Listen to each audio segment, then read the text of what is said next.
belief of absolute election based upon birth. I'm a Jew, thus I am going to heaven. That's what a lot of them believed. So, if that was what was being taught, certainly we could see how Romans 2 would be focused towards them. Look, you guys think you're going to go to heaven because of your Jewishness, and you're condemning the sin of others, and you're doing the same sins? Certainly that fits with the overall idea of chapter 2. And if you do read down chapter 2, starting around verse 9 and continuing on, it does bring in the Jews and the Gentiles. So I'm not going to argue that Romans 2 isn't pointed towards Jews, but I am going to say this. I think that there's a deeper focus here. I don't think Paul is only addressing Jews, and especially in verses 1 through 11. I believe he is addressing anyone who would seek to hold moral superiority. Anyone who would seek to look at Romans 1 and say, those people deserve judgment, but I do not. Those are the focus of his writing. This person I would refer to them as a religious moralist.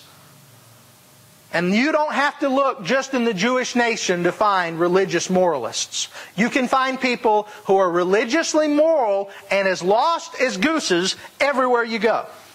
There are a ton of people that I know of personally that are very religious and very lost. And they had them in the first century as well. There was a man by the name of Seneca. Seneca was known for his great moral teachings. In fact, much of what he wrote was in sync with the Christian Scriptures. He had very high moral standards, and he was a great moral teacher. In fact, some of the early Christians called him our own Seneca, because his teachings were so close to what was being taught in the church.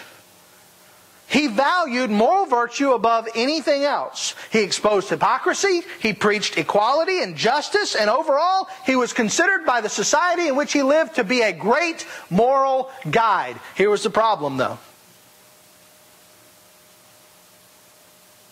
His righteousness was an outward righteousness, but he was not exempt personally from the vices that many of the people that he condemned shared. In fact, he was entangled in some of the same personal sins privately that he would condemn in others publicly. One of them was even murder. It is believed that he had a hand in a murder. This is the point. There are people in the world who appear very moral. There are people in the world who appear not to be wretched. You know, I know you hear me preach all the time, and you probably get tired of me preaching on the fact that we're sinners. You maybe even get tired of hearing just how bad we are. And notice I always say we, because I am not any better than you. But let me tell you something, folks. We don't, in our lives, always display our depravity. In fact, most of us probably put on a very good face for the public. You don't go around acting depraved all the time, but you know it's there. Your capacity to sin is there, which is what we've talked about. But you do see that most people act socially moral most of the time. Because that's what our society expects, so we do what is expected of us. But what happens is that societal morality, that way that we appear, that way that we do act in public, becomes a badge of honor.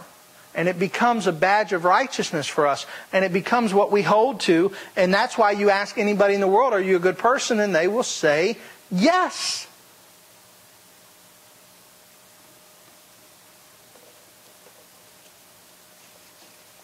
There's no one who can look to Romans 1 and say, you deserve to be punished, Romans 1 people. And then look at yourself and say, but I don't. That's Paul's point. In fact, the opposite is true. Romans 2 is to try to get us all on our knees asking forgiveness. You get what I'm saying?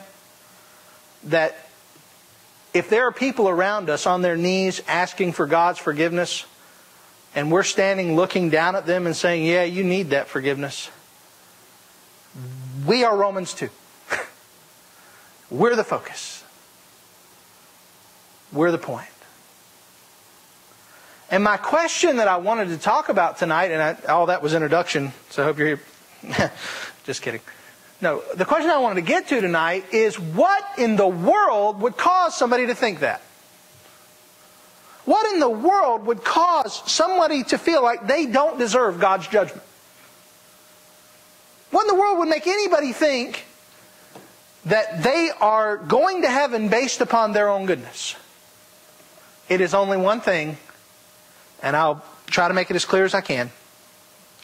The only reason anyone would think that they're going to heaven based upon their own morality, their own goodness, and all that, is a misunderstanding of the standard.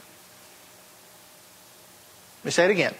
The only reason why anyone would ever think I'm going to heaven because of my goodness, because I've been a good person, because I've lived a life, is because they've misunderstood the standard. Maybe if I illustrate this, maybe it'll make sense. What is the standard that we must reach to get into heaven? What's the standard? I'm sorry, I can't hear. Perfection. Are you there yet?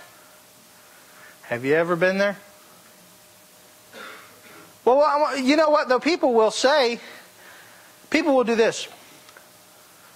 Well, I do good. I try to keep the commandments. You ever heard that? I've heard people say that. Well, you know, I know I'm not perfect, because they think, well, perfect can't be the standard because nobody's perfect. But I try to keep those commandments. I know you've all heard me do this before, but I have to do it because it reminds me of my own sin. Walk through the commandments and see if you've kept any of them. You know, nobody ever likes to start at number 1. Everybody always likes to jump to 6. Because 6 is thou shalt not commit murder. And they'll say, well, we haven't done that. We'll get to that in a minute. Start at 1. What is the first commandment? Have no other gods before the Lord. Oh, well, we didn't get that one. We didn't keep that one because there have been times where we've let many things come between us and God. We didn't keep that standard, but that's not a big one. We'll come back to that, even though it's first. How about number 2? Do not make any idols. Well, I've never carved, I've never carved a wooden idol, and I've never bowed down to a golden calf, so I guess I really made that one. Let me ask you a question. What is idolatry? In the 20th century, idolatry is not, well, we're in the 21st now. In the 21st century, idolatry is not what it used to be. See, idolatry used to be carving wooden statues and worshiping them, or molding golden statues and worshiping them. You know what idolatry is in the 21st century?